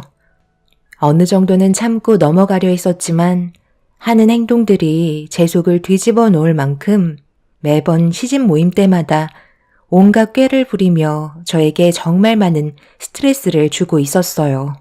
한 가족의 구성원이 되었으면 서로 도와가며 해야 되는데 동서는 날이 가면 갈수록 점점 더 지나친 모습을 보여주었죠. 그렇다고 손이 사람인 제가 동서가 좀 더 안 움직인다고 그걸로 꼬투리를 잡으면 시댁 식구들이 되려 저를 속 좁다고 안 좋은 시선으로 볼까봐 이러지도 저러지도 못하는 상태로 속만 끓고 있었습니다. 이런 감정 상태가 다른 가족들은 모르고 저만 느끼고 있었기 때문에 그게 더 화가 치밀었어요. 아무래도 시부모님께서는 동서가 식구로 들어온 지 얼마 되지 않아서 적응 기간이라 생각하며 여러 가지로 이해하려는 게 보였어요. 그런데 어느 날 시집 모임 있을 때 저는 시댁에 일찍 도착해 시모와 여러 가지 음식들을 준비하고 있었는데 동서 내외가 거의 준비가 끝나갈 때쯤 시댁에 들어왔어요. 동서가 오니 집안 분위기는 밝아졌고 저만 빼고 저희 가족 모두가 반갑게 맞아주던 도중 동서가 팔에 깁스를 하고 들어온 걸 보고 모두가 놀랐습니다. 갑자기 이게 무슨 일이래? 팔에 왜 깁스를 하고 온 거야? 몸이 이러면 말을 하고 집에서 쉬면 되지. 왜 이렇게 미련하니? 걱정 끼쳐드리고 싶지 않았는데 죄송해요. 이도 집에서 쉬라고 했는데 그렇게 되면 더 걱정하실 것 같아서 일단 찾아뵙게 된 거예요. 어머님, 제가 음식 만드는 거 도와드렸어야 했는데 몸이 이래서 오늘은 쉬었다 가도 되는 거죠? 당연하지. 불편한 몸 가지고 뭘 한다고 그래? 아무것도 하지 말고 방에 들어가서 누워 있어라. 저녁상 다 차려지면 그때 부르도록 하마. 그래도 왼손을 다쳐서 다행이지. 오른손을 다쳤으면 얼마나 불편했겠니? 금며느라, 우리는 서둘러 주방으로 들어가 마저 저녁상 준비해야 될 것 같다. 너도 많이 놀랐니? 안색이 안 좋아 보이는데 정신 차리고 어서 서두르자. 동서는 왼팔에 반 깁스를 하고 있었어요. 일하다가 다쳤다고 했는데 제가 봤을 때는 시댁에 왔을 때 일부러 손 놓고 있는 게 눈치가 보일까봐 꾀를 부리는 것 같아 보였습니다. 저는 느낌적으로 알고 있었지만 가족 모두가 동서의 행동에 조금도 의심 없이 속고 있었죠. 어떻게든 집안일에 손 하나 까딱하지 않으려는 게 눈에 보였지만 괜히 이런 문제로 좋은 분위기를 망치고 싶지 않았어요. 저 혼자만 모른 척하고 넘어가면 되는 걸 괜히 걸고 넘어져서 오래간만에 가족 모두가 모인 자리를 안 좋은 상황으로 만드는 건 저도 원하는 게 아니었습니다. 그렇게 시모를 도와 저녁 준비를 끝낸 뒤 가족들 모두 한자리에 모여 식사를 하게 됐는데 동서에게 관심이 쏠리다 보니 맛 좋은 음식들은 전부 다 동서 쪽으로 몰려 있었네요. 그 모습을 보는데 만약 제가 깁스를 했다면 시모에게 잔소리를 듣게 될 게 뻔했었죠. 뒤에서 잡일을 도와줄 사람이 다쳤으니 얼마나 짜증이 나시겠어요. 그래서 저는 동서처럼 그런 행동을 쉽게 할 수 없었습니다. 형님, 오늘 정말 고생 많으셨어요. 제가 도와드렸어야 했는데 보시다시피 팔이 이래서 도움이 되지 못했네요. 아픈 사람 두고 어떻게 일을 시킬 수 있겠어? 어머님이랑 맛있는 거 많이 했으니까 많이 먹고 하루빨리 몸이 좋아지길 바래. 너는 걱정된다는 애가 얼굴 표정이 그게 뭐니? 막내 며느리가 다쳐서 혼자 일한 게 불만인 것처럼 보인다. 제가 왜 기분이 안 좋겠어요? 지금도 걱정을 많이 하고 있는걸요. 살다 보면 예상치 못하게 다치는 경우가 많잖아요. 그럼 표정 좀 풀고 막내 며느리 밥그릇이 비어있잖니? 가서 밥 좀 퍼와라. 네가 말 안 해도 불만 가지고 있는 거 다 티난다. 어머님, 그만하세요. 제가 다친 게 잘못이죠. 형님은 아무 잘못 없어요. 이러면 제가 더 불편해진다고요. 동서는 자기 때문에 분위기가 안 좋아진 것 같다며 눈물이 맺히는 연기를 하고 있었습니다. 그 모습을 보고 있는데 너무 어이가 없어서 속으로 웃음밖엔 안 나왔어요. 그렇게 저녁 식사가 끝이 나고 동서내외는 후식까지 전부 다 챙겨 먹은 뒤 배가 불렀는지 방으로 쏙 들어가 나오지 않았습니다. 매번 시댁에 올 때마다 변명거리 하나 만들어서 시집 모임 때 온갖 꾀부리며 식사가 끝나고 설거지까지 전부 다 제 몫으로 돌아왔었어요. 누군가는 해야 되는데 그렇다고 시모가 설거지 하시는 것도 눈치가 보이기 때문에 어쩔 수 없이 제가 해야만 했었죠. 이런 상황들이 답답해서 더 이상 저도 두 눈 뜨고 당하고만 있을 수는 없을 것 같아 남편에게 그동안 쌓여있던 고민거리를 털어놓게 되었습니다. 재수 씨가 지금 깁스를 하고 있는 게 집안일 하기 싫어서 꾀를 부리고 있는 거라고? 그럼 팔에 문제가 없다는 거네? 그렇다니까. 남자들이야 집안일에 대해 관심이 없으니 신경도 안 쓰고 있는 거지. 그러니 동서의 행동이 눈에 보이지 않는 거라고. 내가 확실하게 알 수 있는데 동서가 오늘 음식하고 싶지 않아서 서방님이랑 짜고 반 깁스하고 온 거야. 설마 그렇게까지 했겠어? 그리고 동생이 형을 속인다고? 만약 들키기라도 하면 그땐 뼈도 못 추릴 텐데? 내가 모임 있을 때마다 동서가 깨부리면서 빠지려는 행동들을 유심히 봐왔잖아. 여자의 촉은 무서운 거야. 이번에도 확실하다니까. 밥은 먹어야 하니까 오른팔이 아닌 왼팔을 다쳤잖아. 증거가 없을 뿐이지 동서의 몸 상태는 지극히 정상일걸? 당신한테 이런 말 하는 것도 입 아픈 일이긴 한데 어머님이 나를 점점 더 안 좋게 보시는 것 같아서 이렇게 가다가는 정말 더 큰 문제가 생길까봐 앞으로는 이런 일 없게 하려고 당신한테 도와달라고 하는 거니까 나 좀 믿어주고 내 부탁 좀 들어줘. 동서의 진짜 모습을 내가 보여주도록 할게. 당신도 이젠 알 필요가 있을 것 같아. 그런데 그건 어디까지나 당신 추측인 거잖아. 괜히 일만 더 커지는 건 아닌지 모르겠다.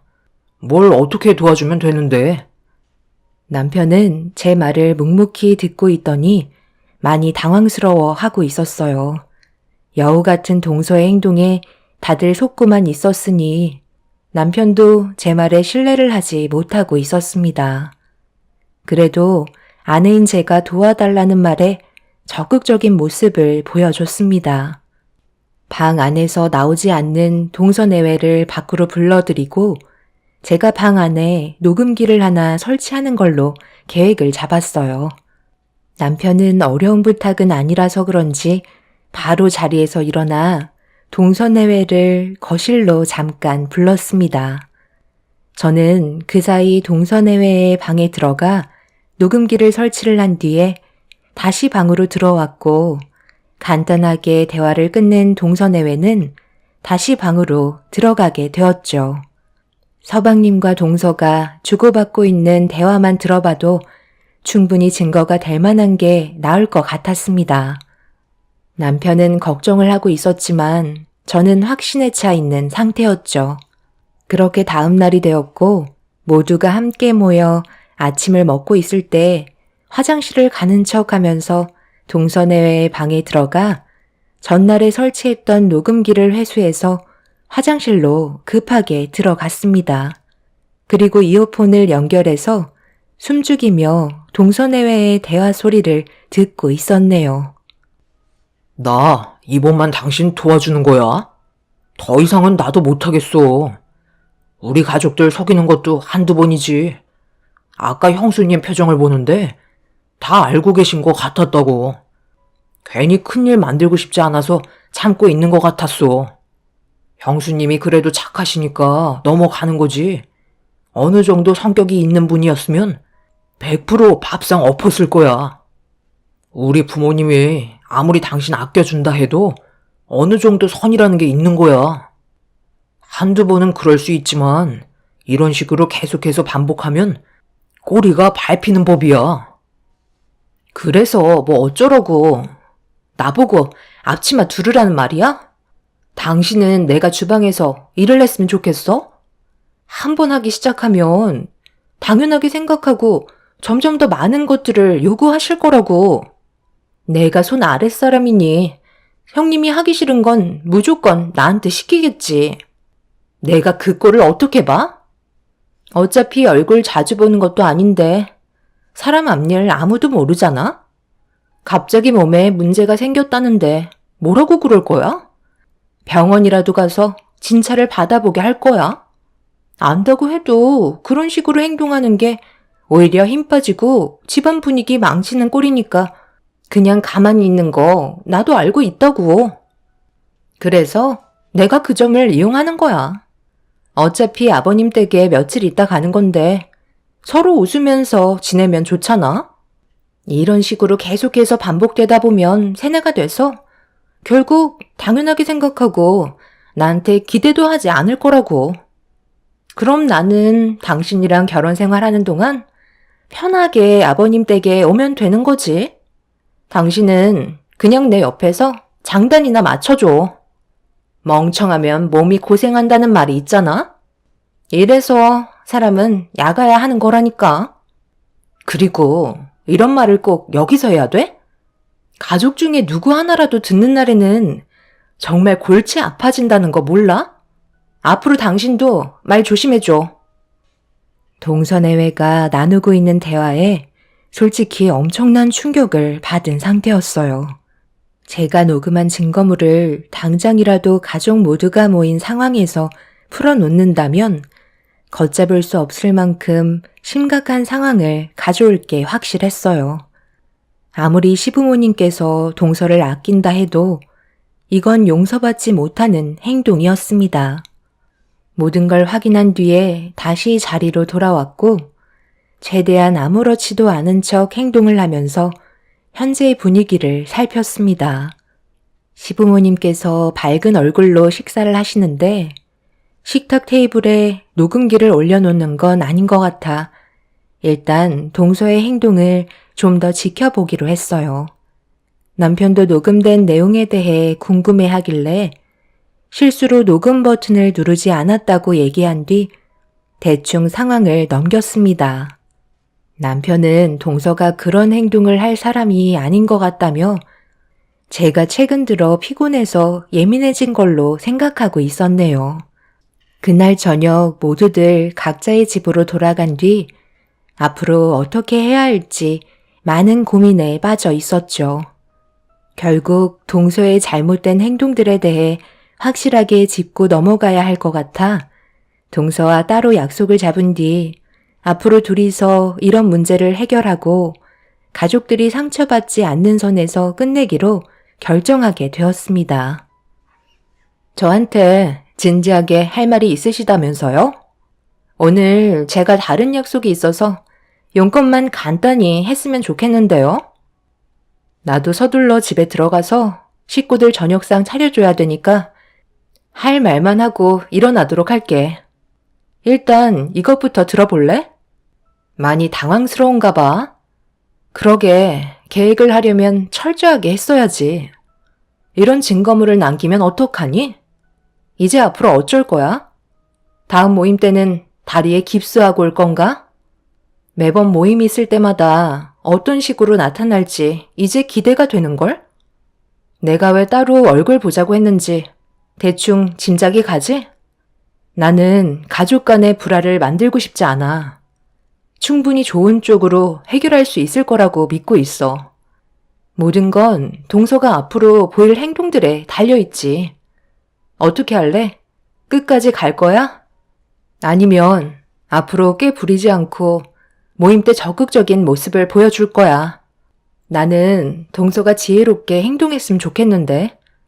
머리가 나쁜 것도 아닌데 지금이 어떤 상황인지는 충분히 위기감을 느끼고 있을 텐데.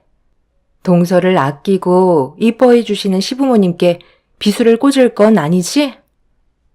형님, 죄송해요.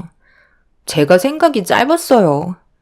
앞으로 집안 행사 있을 때 쓸데없는 행동하지 않고 적극적으로 참여할 테니 제발 원본 넘겨주세요. 이걸로 평생 제 발목을 잡으실 생각은 아니시죠? 저 눈치 보면서 살고 싶지 않아요. 그건 동서하기 나름 아닐까? 똑같이 며느리로 들어온 입장에서 나는 뼈 빠지게 고생하고 있는데 동서는 여우같이 이리저리 빠지면서 나를 더 힘들게 했잖아. 내가 그동안 말을 안 하고 지켜만 보고 있었는데 날이 가면 갈수록 점점 더 심해지더라고. 결국 아이디어도 바닥 날 텐데 그때 돼선 아예 입원할 생각이었어? 시댁에 오래 있는 것도 아니고 남을 위한 일도 아니잖아. 가족들이 함께 모여 먹는 음식 만드는 건데 꼭 이런 식으로 안 좋은 상황을 만들어야 했었어?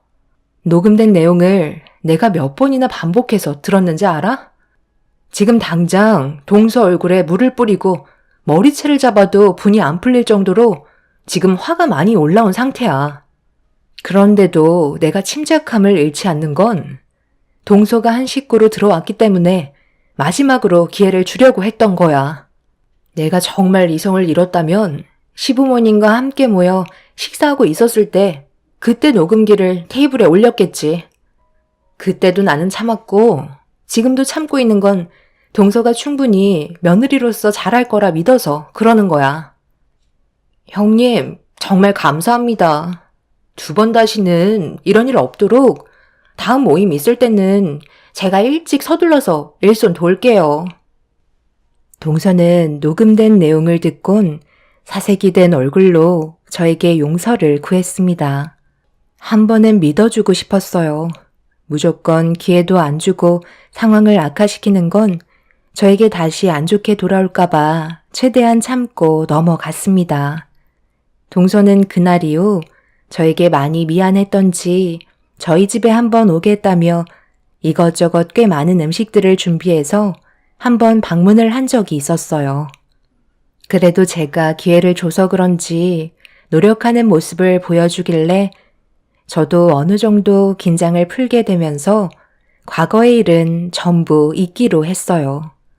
동서는 녹음된 파일을 지워주길 원하길래 앞으로 잘할 거라 믿고 보는 앞에서 파일을 지워줬네요. 그런데 사람 속마음 아무도 알 수 없다고 다음 시댁 모임이 있을 때 동서는 저에게 충격적인 모습을 보여줬습니다. 어머나, 이게 뭐야? 어쩌다가 다리를 다친 거야? 병원에서는 뭐라고 했니? 문제가 심각하다고 그랬어? 아니에요. 발목이 접질려서 1달 정도 깁스를 하고 있어야 한대요. 높은 일을 쉬는 제가 잘못이죠. 걱정 끼쳐드려 죄송해요. 그래도 손은 움직일 수 있으니까 도움 필요하시면 도와드리도록 할게요. 저도 매번 받아먹을 수는 없잖아요. 환자가 무슨 일이야? 다리 접질렸을 때 계속 걸으면 덧난다고 하더라. 방에서 쉬고 있으면 식사 준비 끝나는 대로 부를 테니 어서 들어가 있어. 아들, 뭐 하고 있어? 막내 며느리가 힘들어 하잖니? 몸이 저렇게 약해서 나중에 애는 낳을 수 있겠어? 보약이나 한 채 지으러 가야 되겠다. 건강이 우선인데 날이 가면 갈수록 아픈 곳이 점점 많아지는 것 같아 걱정이야. 동서는 저에게 했던 말들이 전부 거짓이었다는 걸 알 수 있는 상황이었어요. 저번에 제가 얘기했던 걸 그대로 실행에 옮기고 있었죠. 이럴 거면 왜 저희 집에까지 찾아와서 오랜 시간 대화를 했던 건지 이해를 할 수 없었습니다. 화가 머리끝까지 올라온 상태에서 동서를 노려보고 있는데 시모가 그런 제 모습을 보곤 또다시 화를 내기 시작하셨어요. 막내 며느리가 몸이 약해서 쉴 수밖에 없는 상황인데 그거 가지고 불만을 가진다며 되려 저에게 더 큰 목소리로 화를 내셨습니다. 제가 기회를 줬을 때는 다시 잘해보자는 뜻에서 용서를 해준 건데 동서는 그런 저에게 조금도 미안한 감정을 가지지 않고 있었다는 걸 확인할 수 있었죠. 오로지 목적은 제가 가지고 있던 녹음된 파일이었어요. 사람을 함부로 믿지 말라고 어렸을 적부터 저희 부모님께서 입이 닳도록 말씀하셨는데 그제서야 부모님의 말이 피부로 와 닿았습니다. 동서내외는 방에 들어가서 나오지 않았고 저는 어김없이 주방에서 시모가 시키는 대로 음식 준비를 하고 있었어요. 너무 큰 충격과 배신감에 좀처럼 화가 가라앉지 않았죠. 그래서 밥때가 되자 방에서 슬슬 기어 나오는 동서내외를 보고 서방님한테 동서와 단둘이 대화하고 싶다며 동서를 다시 방으로 들여보낸 뒤 문을 걸어 잠갔습니다. 지금 뭐 하자는 거야? 이러려고 녹음된 파일을 지워달라고 했던 거니? 정말 이렇게까지는 안 봤는데 너무하다고 생각되지 않아? 뭐가 너무한데요? 저 없을 때 방에 몰래 들어와서 남의 사생활을 녹음한 형님도 잘한 건 없는데요? 저는 가만히 있을 것 같아요? 저도 받은 만큼 돌려주는 성격이라 호락호락하지 않다는 걸 확실하게 보여주려 했을 뿐이에요. 그래서 앞으로도 계속 이런 식으로 행동하겠다는 거네? 내가 무슨 일을 저질러도 모든 걸 감수할 수 있다는 거지? 제가 형님을 두려워할 이유가 있을까요? 전부 다 내 편이지 형님 편은 한 사람도 없잖아요. 아주버님까지 형님보다 저를 더 믿어주지 않나요? 이 집에서 오랫동안 머물러 있으시려면 그냥 지금처럼 묵묵히 하시던 일 하세요. 끝까지 가보자는 건데 지금의 결정을 언젠가 땅을 치며 후회할 날이 찾아올 거야. 그때 돼서 무릎 꿇고 울며불며 빌어봤자 소용없다는 거 확실하게 머릿속에 각인시켜 놓고 살아야 할 거야. 내 말 무슨 뜻인지 알지? 그게 아마 조만간이 될 것 같다. 제가 봤을 때 형님이 제 앞에 무릎을 꿇고 용서해달라고 애원할 것 같은데요? 누가 이기는지 한번 보자고요. 동서는 되려 저를 더 무시하면서 목소리를 높이고 있었습니다. 동서와 제가 방에서 나오지 않자 시부모님께서 방 안에서 무슨 대화를 그리 오래 하냐며 서둘러 저녁 먹자고 동서와 저를 부르셨어요. 당장 머리채를 잡아 뜯고 싶었지만 저에게 다시 한번 기회가 올 때까지 참고 넘어갈 수밖에 없었죠. 그렇게 시댁에서 동서에게 받은 배신과 상처를 기억하면서 또 다른 계획을 준비하기 시작했고 그렇게 시간이 지나 일적인 문제로 종합무역센터를 방문을 했는데 그곳에서 저와 같은 직종에서 일을 하고 있는 동서를 만나게 되었어요. 제가 무역센터에 올 거라고 전혀 예상하지 못했는지 저와 마주치자마자 당황해하고 있었어요. 그리고 멀리에서 저를 부르며 다가온 변호사가 동서 앞에 서는 순간 또 다른 계획이 시작되었습니다. 동서는 함께 일하는 직원 동료들 앞에서 망신을 당하고 싶지 않았는지 제 팔을 잡고 급하게 비상계단으로 데려갔어요. 이미 엎질러진 물이었는데 무엇을 바로잡으려는 건지 전혀 이해할 수 없었습니다. 동서가 이렇게까지 행동할 줄 몰랐는데 내 집에 와서 이런 계획까지 세웠을 줄 정말 상상도 못했었네.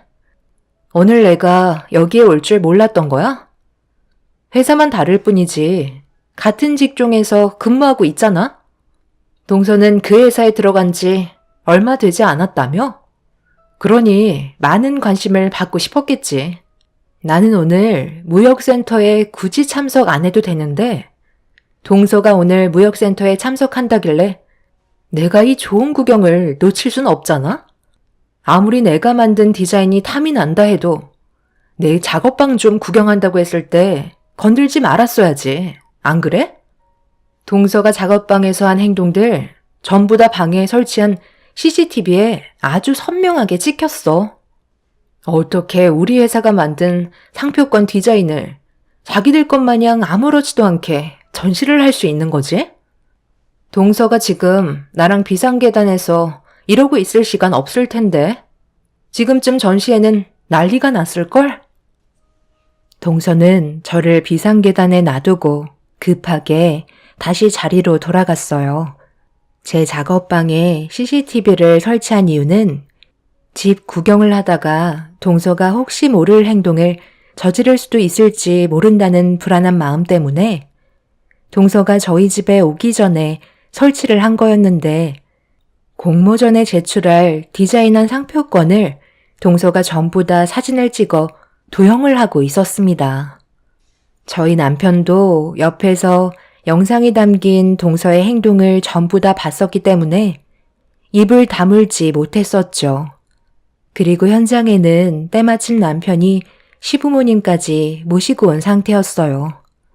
제가 일하는 거 구경하고 외식이나 할 겸 상표권 공모전에 초대를 했었는데 시부모님 눈에 펼쳐진 광경은 입을 다물지 못하고 계셨죠. 동서가 제 디자인을 똑같이 도용한 옆자리에 저희 회사 측도 똑같은 상표권 디자인을 보여주고 있었습니다.